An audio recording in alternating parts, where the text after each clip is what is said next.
I thought today we'd talk about the Chevrolet Corvette. We'll talk about the history and the development of the Chevrolet Corvette, its origins and its early development, which would be, 1953 to 1962-ish. Background and inspiration. We'll just kind of look at everything.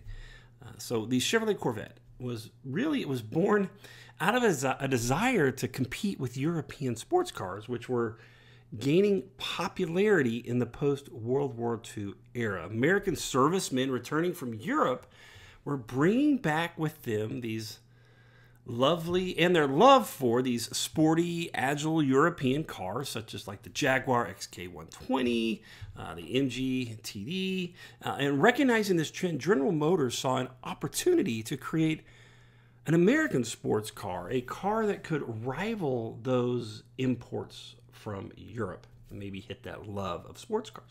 So the design and creation, Harley Earl, GM's head of design, was a key figure behind the Corvette's creation. Earl envisioned a car that was stylish and lightweight and affordable.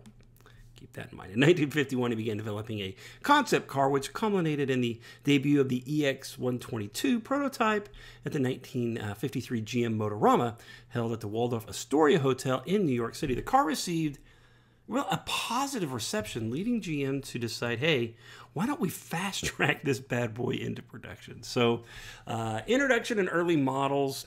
The first Corvette, the C1, often referred to as the solid axle Corvette, was introduced in June of 1953. And initially, it was powered by a modest inline six engine dubbed the Blue Flame, paired with a 2-speed Power Glide automatic transmission. Now, only 300 units were produced in 1953, all hand-built and featuring a fiberglass body, a revolutionary choice at the time, really, that it helped keep the overall weight of the car down. It really made it lightweight sports car, and that was the goal, after all, to kind of hit those emotions of those European sports cars. Now, the early years of the Corvette was challenging, as the car's performance, it didn't match its sporty looks, right? This changed in 1955 when Chevrolet introduced the small block V8 engine, significantly improving the car's power and performance. And by 1957, fuel injection was available, making the Corvette one of the first American cars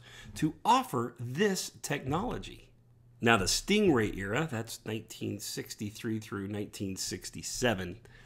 I love the Stingray, by the way. The second generation, known as the C2 or Stingray, debuted in 1963.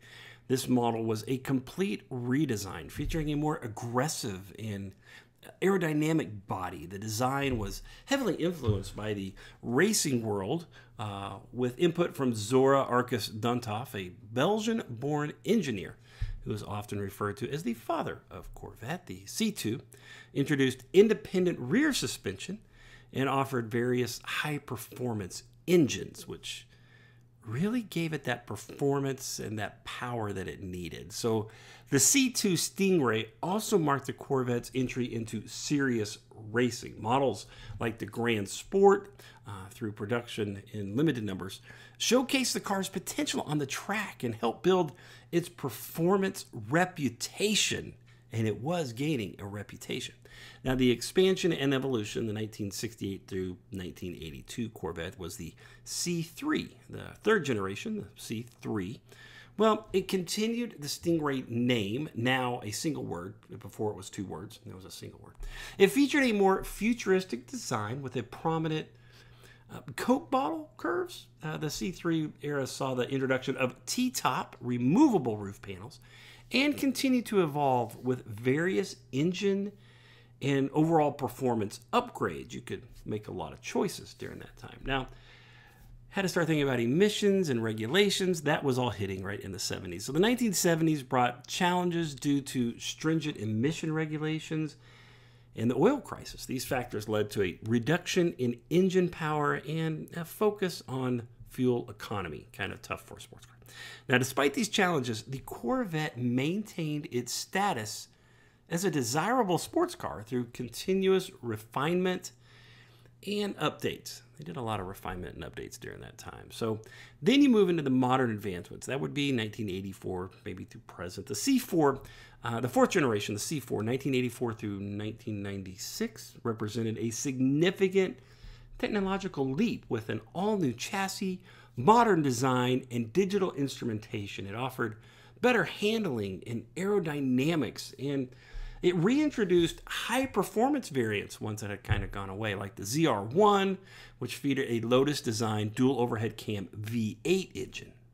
Then the fifth generation, the C5, 1997 through 2004, brought further advancements in performance, comfort, and technology. It featured a new LS Series V8 engine, a rear-mounted transaxle for improved weight distribution, and a much more refined interior. Then the sixth generation, the C6, which is 2005 through 2013, continued to build on the C5 strengths, introducing features like exposed headlights, a first since 1962, and high-performance models like the Z06 and the ZR1. Definitely a high-performance option. Now, the seventh generation, the C7 Corvette, 2014 through 2019, introduced the Stingray name once again, emphasizing a blend of performance and modern technology. The C7 saw the introduction of the LT1 V8 engine and a focus on weight reduction and handling, very much needed and important in a sports car. And then the eighth generation, the C8 2020 through present, marked a revolutionary shift to a mid-engine layout, a change long advocated by enthusiasts and engineers, including Zora. The C8 offers supercar performance at a relatively affordable price, featuring a 6.2-liter LT2 V8 engine, advanced aerodynamics, and a modern driver-focused interior, and it looks amazing. So the Corvette. So what was the reasons for the Corvette's creation, right? Well, we said it was competing with European sports cars. The Corvette was GM's answer to the growing popularity of European sports cars in the U.S. market, especially right after World War II, as the GIs were coming back. But it also was showcasing America's innovation. The Corvette was designed to demonstrate GM's capability to produce a world-class sports car. And of course, Harley Earl's vision, Earl's passion for creating a stylish, lightweight American sports car drove the initial concept and development. And you have market demand, right? The post-World War II economy prosperity and consumer interest in performance and leisure driving created a market for such an amazing vehicle like the Corvette. The Chevrolet Corvette's history is a testament to American innovation, performance, and design. From its humble beginnings in 1953, very humble performance beginnings, to its current status as a mid-engine supercar, the Corvette has continually evolved, adapting to changing technologies and regulations and consumer preferences while maintaining its core identity as a true American sports car.